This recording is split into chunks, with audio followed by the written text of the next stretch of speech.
Community radio ബെൻസിഗറിൽ ഇപ്പോൾ കൊല്ലം അടയാളപ്പെടുത്തുന്നു. തയ്യാറാക്കി അവതരിപ്പിക്കുന്നത് വല്യശാല രാജു. ആർ ശങ്കറും സി എം സ്റ്റീഫനും കൊല്ലത്തെ പ്രമുഖ കോൺഗ്രസ് നേതാക്കളായിരുന്നു ഇവർ.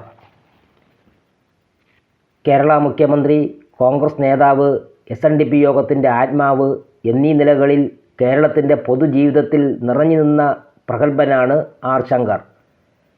കൊട്ടാരക്കരയ്ക്കടുത്ത് പുത്തൂരിൽ 1908 ജനനം.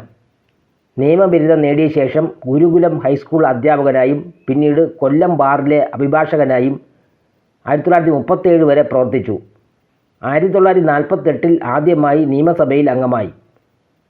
1960 കേരളത്തിൻ്റെ ഡെപ്യൂട്ടി മുഖ്യമന്ത്രിയും 1962 മുഖ്യമന്ത്രിയുമായി.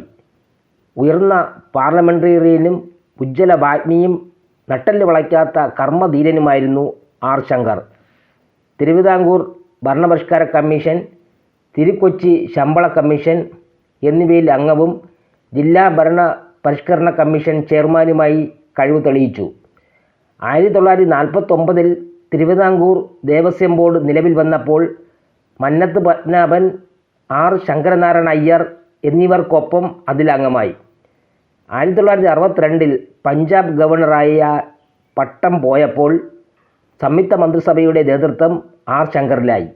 എന്നാൽ 1964 സെപ്റ്റംബർ 8 PK കുഞ്ഞ് അവതരിപ്പിച്ച അവിശ്വാസ പ്രമേയത്തെ തുടർന്ന് ആ മന്ത്രിസഭ തകർന്നുപോയി.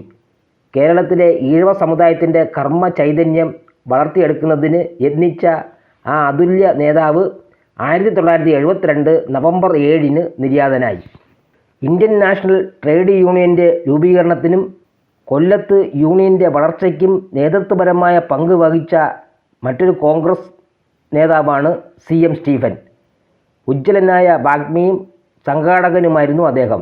1948 പൗരപ്രഭ എന്നൊരു ദിനപത്രം കൊല്ലത്ത് നിന്ന് സി എം സ്റ്റീഫൻ്റെ പത്രാധിപത്യത്തിൽ തുടങ്ങി. അതിനു മുമ്പ് കോട്ടയത്ത് നിന്നായിരുന്നു പത്രം പ്രസിദ്ധീകരിച്ചിരുന്നത്. തുടർന്ന് പത്രത്തിൻ്റെ നടത്തിപ്പ് ചുമതല വൈക്കം ചന്ദ്രശേഖരൻ നായരെ ഏൽപ്പിച്ചു. കാലക്രമേണ പത്രം നിന്നുപോയി.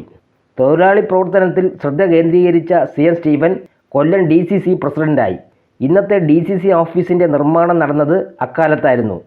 KPCCയുടെ ഭാരവാഹിത്വത്തിലേക്ക് ഉയർന്ന സി എം സ്റ്റീഫൻ INTUCയുടെ കേരള ഘടകം സ്ഥാപിക്കുന്നതിൽ K കരുണാകരനും BK നായർക്കുമൊപ്പം നേതൃത്വപരമായ പങ്ക് വഹിച്ചു.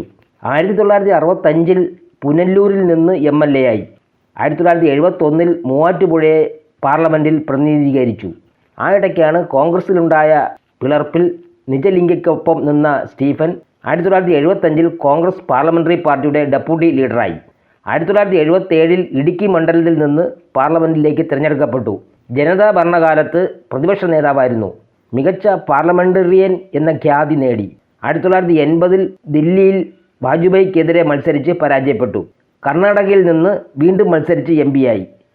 ഇന്ദിരാഗാന്ധി മന്ത്രിസഭയിൽ ക്യാബിനറ്റ് മന്ത്രിയും ACC ജനറൽ സെക്രട്ടറിയുമായിരുന്നു. കേന്ദ്ര മന്ത്രിസഭയിൽ അംഗമായിരിക്കെ 1984 ജനുവരി 16 നിര്യാതനായി. കമ്മ്യൂണിറ്റി റേഡിയോ ബെൻസിഗറിൽ ഇതുവരെ കേട്ടത് കൊല്ലം അടയാളപ്പെടുത്തുന്നു. തയ്യാറാക്കി അവതരിപ്പിച്ചത് വല്യശാല രാജു.